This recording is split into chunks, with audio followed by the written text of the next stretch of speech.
kopie mu e wo Ghana mrahye ewo enkran na timfo be hye ne nso a ye di nka kora ba ba kirekirise mu e de amamo dada kora se mrahye badwani bi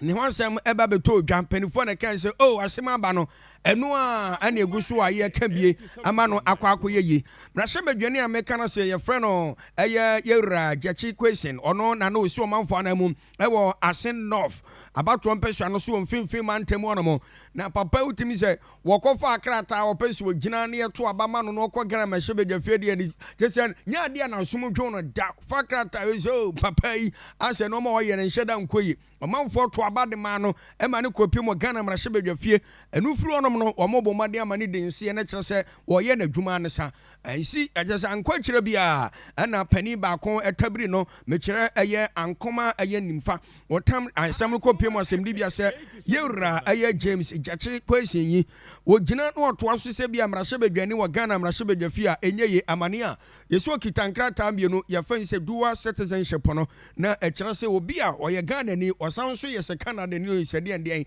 e ma ne koye yi ana mamra no eno so kasetia se obi ebetima bomaden akobo nkum asa gina nifa esi ogina mfimfin e ma ne koye yi enti asem ko pie mu okoto na chew emfinhia bense miense ne akire nie ene ochena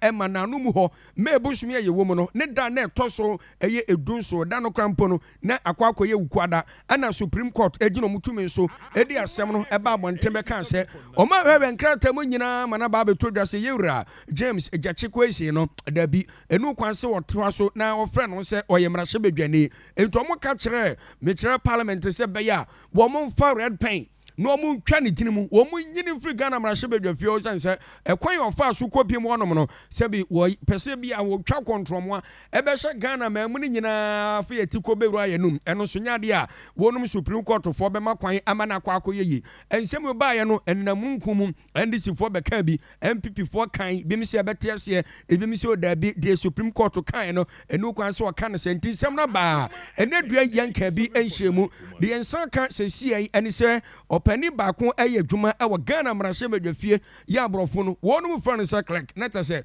wonu dwuma wo ye ho nyina ne se obetima kipi fa ne ade na tese enuoma bi fra bonten ba ono so ne bedi nkan ba besie ansa na bia watabiri e de Akoma de fansa chamehene na tese mpanifo no omatima dwodwo mu ano mabie hu a enti pani ne se ne duoto e no nya akrata e de free Supreme Court se bibiasi omadi asem na wie e kire se pani e fansa Jachi kwesi no onu se wotena Ghana mrahye badwafie biem etu ono tumi ampanifo atimi de ma no aye fansa kwabena oten ensia ye oye clerk edema Ghana mrahye badwafie hono ni se no